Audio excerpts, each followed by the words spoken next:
en Capital 21. Juan, te saludo con mucho gusto. ¿Cómo estás?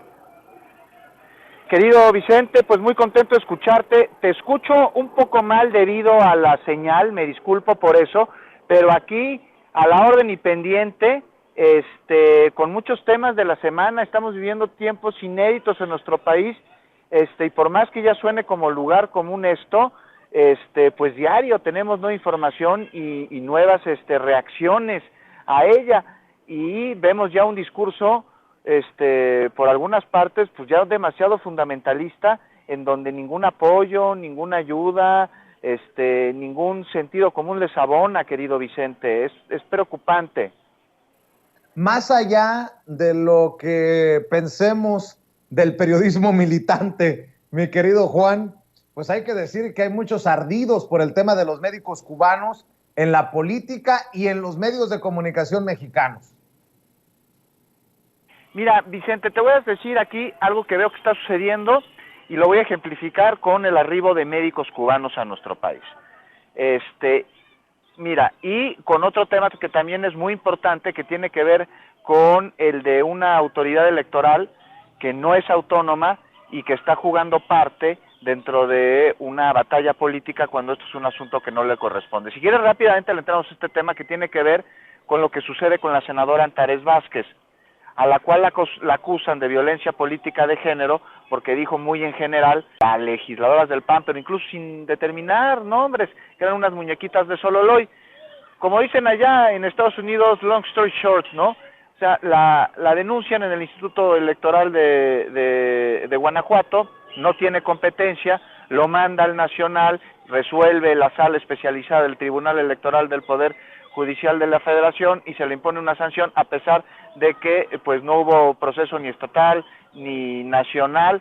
Entonces, aquí el fondo del asunto, ya conocemos lo que sucedió, querido Vicente. Aquí el fondo del asunto es que la autoridad electoral se está tomando atribuciones que no le corresponden y se está inmiscuyendo en poderes de la nación. Y está jalando e intentando pues incidir en el debate político en tiempos no electorales. A ver, ¿cómo una autoridad electoral en tiempos no electorales lleva a cabo este tipo de acciones?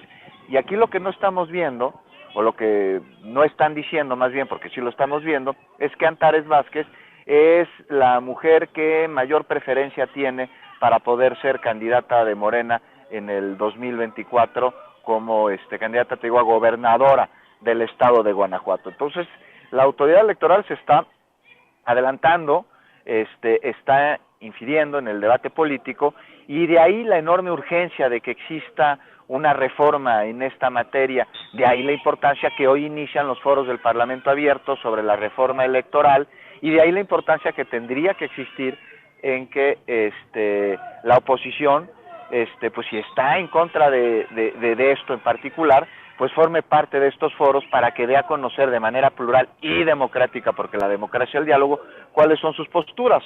Algo que está en veremos todavía y que responde a que ellos, cuando se les mandó la reforma, dijeron que ni siquiera la iban a leer porque había una moratoria. Imagínate tú, ¿qué democracia es esa?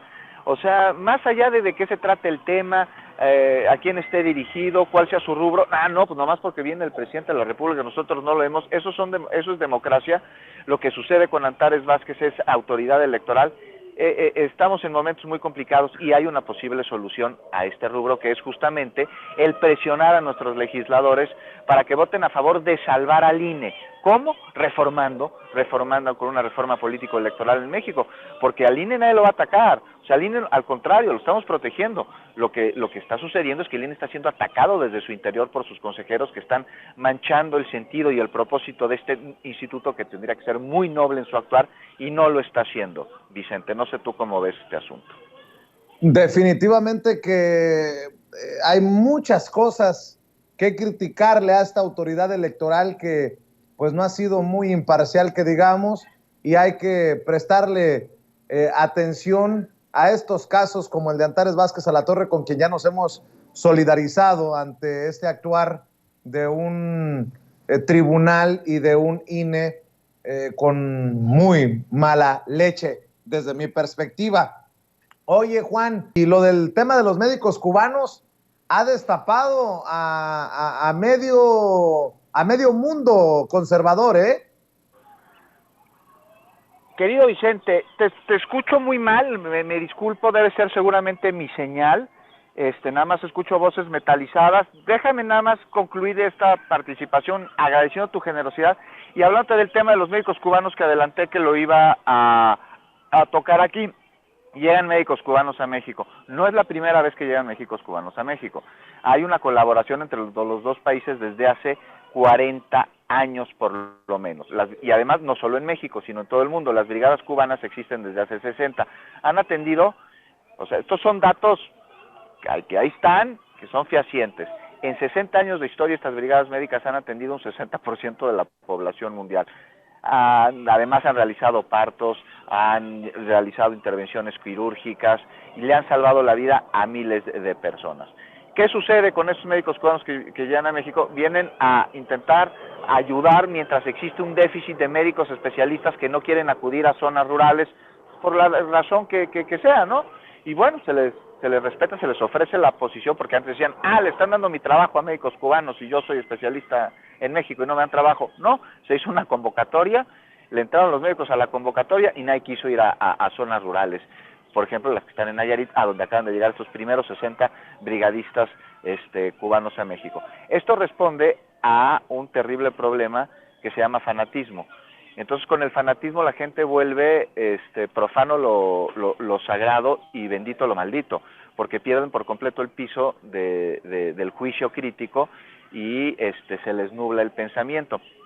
Entonces, imagínate a qué nivel, querido Vicente, que determinan que una ayuda humanitaria internacional, que sí se paga, oye, pues ¿por qué no se habría de pagar, no? O sea, que los socialistas no comen, no tienen familia, pues es imposible. Claro que se les paga, pero vienen a ayudar, vienen a aportar. Y entonces, no sabes la cantidad de cosas que he escuchado por parte de médicos mexicanos que me han escrito en mi cuenta de Twitter, o sea, médicos, un anestesiólogo. Estos médicos no sirven para nada, no son médicos, no tienen capacidad, no tienen conocimiento. Estamos hablando, Vicente, de un país cuyo sistema de salud público es un ejemplo para todos los países, y eso no lo digo yo, lo dijeron desde la presidencia de la Organización de las Naciones Unidas. Es un país de los países que mejores índices de salud que tiene. Su universidad de médicos es una universidad que los estudiantes no estudian por dinero, sino por vocación, y que recibe no solo a cubanos, sino también extranjeros que no solo aprenden a curar a los enfermos, sino a determinar causas sociales que pueden incidir en las enfermedades, teniendo Cuba la mejor medicina preventiva de todo el mundo. Entonces resulta que no son médicos y que vienen a México no a curarnos, sino a adoctrinarnos y a meternos ideas comunistas en el cerebro. Y hay que tener mucho cuidado con este tipo de discursos, porque aunque suene inaudito, hay quienes lo compran nada más porque tienen en su derecho antipatía con la Cuarta Transformación. Ahora, esta antipatía, bueno, pues, te digo que están en su derecho de tenerla, construyanla bajo elementos en los que puedan ustedes sustentar sus críticas, por favor, un poquito de juicio crítico y hacer un lado la ignorancia. Y si tanto la repudian, bueno, pues yo los invitaría a, en vez de andar diciendo mentiras sobre médicos cubanos, cráteres en el aeropuerto o cualquier otro tema que se les ocurre, que tengan un proyecto para resolver lo que dicen que están mal y aportar a la discusión pública de manera democrática, como pues una buena oposición tendría que ser, cosa que desgraciadamente, querido Vicente, no existe en México. Así es, querido Juan. Cerremos invitando a la gente a tus redes, a tus trincheras. Querido Vicente, pues los espero en @JuanBeacu, ahí ponen en Twitter Juan Becerra Acosta, y ahí les aparece mi nombre con una palomita. Ese soy yo. Ahí les acabo de lanzar una pregunta que me gustaría que la audiencia contestara. ¿Qué le fue a ofrecer Alito Almagro? Le fue a ofrecer un pack, le fue a ofrecer una verguiza, le fue a ofrecer ser brothers. Pues ahí los espero, y a las 9 de la noche en Capital 21, en Informe Capital. Y te mando un abrazo, Vicente, con mucho cariño, con mucha admiración por tu trabajo, y con una disculpa por mi mala conexión. No te preocupes, Juan, te mandamos un abrazo, nos vemos en la noche para estar informados en Capital 21.